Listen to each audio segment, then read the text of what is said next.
உங்க எல்லாருக்குமே கிருபையும் சமாதானம். கர்த்தர் உங்களோடு கூட இருந்து பெரிய காரியங்களை அவர் நிச்சயமா செய்வார். ரொம்ப நாட்களா நம்ம ஆபிரகாமை குறித்து பார்த்து கொண்டு வருகிறோம். என்னோடு கூட நீங்க இந்த ஜேர்னில இணைஞ்சு இருக்கிறீங்கன்னு சொன்னா நான் சொல்றேன், ஆபிரகாமுக்கு இருந்த தாங்க முடியாத சொத்துக்களை, தாங்க முடியாத ஆஸ்திகளை கர்த்தர் உங்களுக்கு நிச்சயமா கொடுப்பார். கலேஷியன்ஸ் 3 சொல்லுகிற வண்ணமா நாம் எல்லாருமே கிறிஸ்து உடையவர்களா இருக்கிறோம். அதனாலதான் நம்ம ஆபிரகாமின் வாரிசா இருக்கிறோம். அவருடைய வாரிசு எப்படியா இருப்பாங்கன்றதை தான் நம்ம பேசி கொண்டு வருகிறோம். கிறிஸ்து இயேசு நம்மளுக்காக தரித்திரனாய் மாறினது நாம் ஐஸ்வர்யவானாய் இருக்கிறதுக்காக. அதனாலதான் ஆபிரகாம் வாரிசுன்றார். ஏன்னா ஆபிரகாம் வாரிசு உள்ளவனா இருந்தான். அவனுடைய ஜெனரேஷன் எல்லாருமே ரிச்சா இருந்தாங்க. பைபிள் சொல்லுது லோத்தும் ஆபிரகாமும் ஒன்றா இருந்தாங்களாம். அந்த நிலம், அந்த லேண்டு தாங்க முடியாத அளவுக்கு ஆஸ்திகளை எக்ஸ்ட்ரீம் லெவல்ல வச்சிருந்தாங்க, மிகுதியா இருந்துச்சுன்னு பைபிள் சொல்லுது. அல்லேலூயா சொல்லுங்களேன். ஜெனசிஸ் சாப்டர் 13 verse 6 நீங்க பாத்தீங்கன்னா அல்லேலூயா பைபிள் சொல்லுது, now the land was not able to support them, so they could dwell together, for their possessions were too great for them to live together. அவங்களுடைய ஆஸ்திகள் மிகுதியா இருந்ததுனால லோத்தும் ஆபிரகாமும் ஒன்னா இருந்து அவங்க ரெண்டு பேருக்குமே ஆஸ்திகள் மிகுதியா இருந்துச்சாம். நல்லா கவனிங்க, ஆண்டவர் உனக்கு கொடுக்கும் பொழுது மிகுதியா, இடம் தாங்க முடியாத அளவுக்கு தான் கர்த்தர் உனக்கு கொடுப்பார். அல்லேலூயா சொல்லுங்களேன். உங்களுடைய லெவல ஆண்டவர் இன்னைக்கு உங்களுடைய லெவல் ஒன்றும் இல்லாம இருக்கலாம். இந்த வார்த்தையை நீங்க ஏற்றுக்கொள்றதுனால நான் சொல்றேன், நம்ம கிறிஸ்துவுடையவர்கள் எப்போ நம்ம நம்புறோமோ, ஆபிரகாமின் வாரிசா இருக்கிறோம். ஆபிரகாம் எப்படி விசுவாசத்தினால நீதி அடைந்தானோ, ஆபிரகாம் எப்படி விசுவாசத்தை அந்த ப்ராமிஸை ஏற்றுக்கொண்டதுல நீதிமான் என்று அடைந்தானோ, அந்த நீதினால வருகிற ஆஸ்தி, சுகம், பலன் எல்லாத்தையும் கர்த்தர் அவங்களுக்கு கொடுத்தார். ஆமென் சொல்லுங்களேன். அவருடைய ஆஸ்தி மிகுதியா இருந்துச்சு, அவங்களுடைய ஹெல்த் ரினியூவல் ஆச்சு. ஆமென் சொல்லுங்களேன். ஆண்டவர் மிகுதியை விரும்புறார், உன்னை ஒன்றுத்துலயுமே குறைபடக்கூடாதுன்னு தான் விரும்புறார். அல்லேலூயா, நம்புறீங்களா? ஆமென். பைபிள் சொல்லு, ஒன்றுத்துலயே நீ குறைபடுறது கர்த்தர் விரும்பல. சிங்கக்குட்டிகள் பட்டினி கடந்து தாழ்ச்சி அடையும், கர்த்தரை தேடுகிறவர்களுக்கு ஒரு நன்மையும் குறைபடக்கூடாது. அல்லேலூயா. அப்ப உங்களுடைய வாழ்க்கையில கூட தேவன் என்ன விரும்புறாரு அப்படின்னா, மிகுதியா இருக்கணும்னு விரும்புறார். ஆமென்.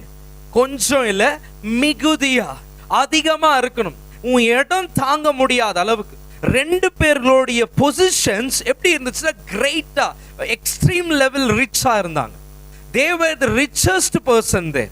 அந்த கானான்லயே இவருங்க தான் ரிச்சஸ்ட் பர்சன். ராஜா மாதிரி ஆண்டவர் அவங்கள வச்சிருந்தார். ஆமென் சொல்லுங்களேன். அவருடைய வாரிசுகளா நாம் இருக்கிறதுனால உன்னையும் காட் எக்ஸ்ட்ரீம் ரிச்னஸ்க்குள்ள ஆண்டவர் கொண்டு வர விரும்புகிறார். அல்லேலூயா, ஆமென். இங்க ரிச்னஸ் வெறும் பணம் மாத்திரம் இல்ல.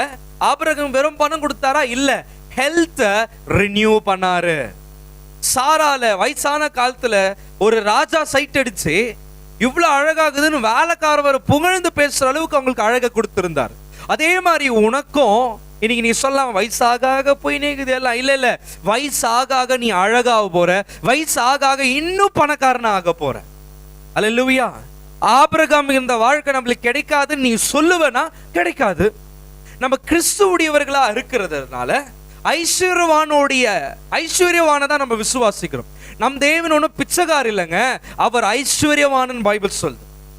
He was not a poor God, he is a rich God. ஆமென் சொல்லுங்களேன். அவர் நமக்காக எல்லாத்தையும் இழந்தார். ஆமென். அப்ப கர்த்தர் கோல்ட படிச்சது, சில்வரை படிச்சது, இந்த இருக்கிற அனிமல்ஸை படிச்சது எல்லாமே உனக்காக.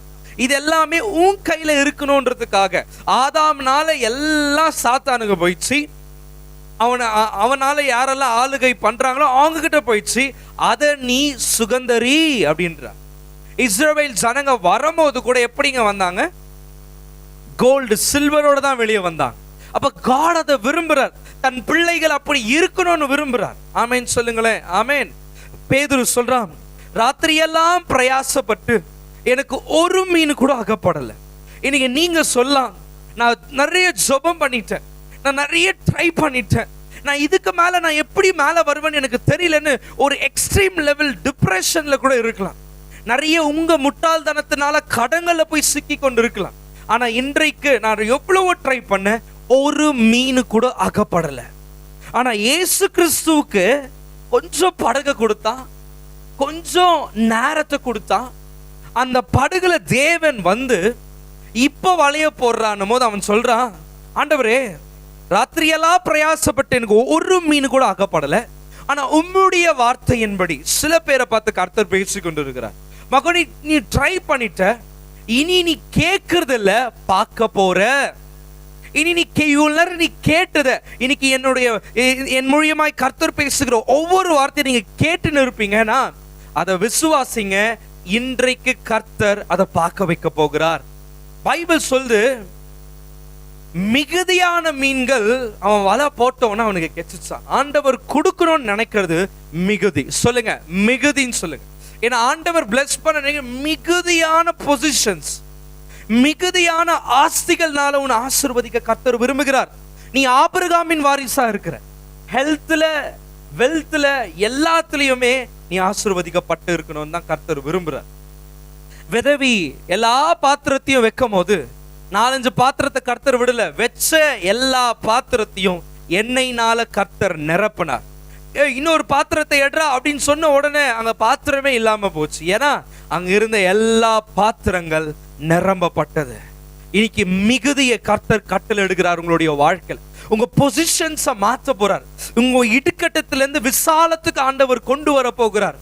நீ தண்ணீரை கடக்கும் போது தேவனும் கூட இருந்தார், அக்கினியை கடக்கும் போது தேவனும் கூட இருந்தார்.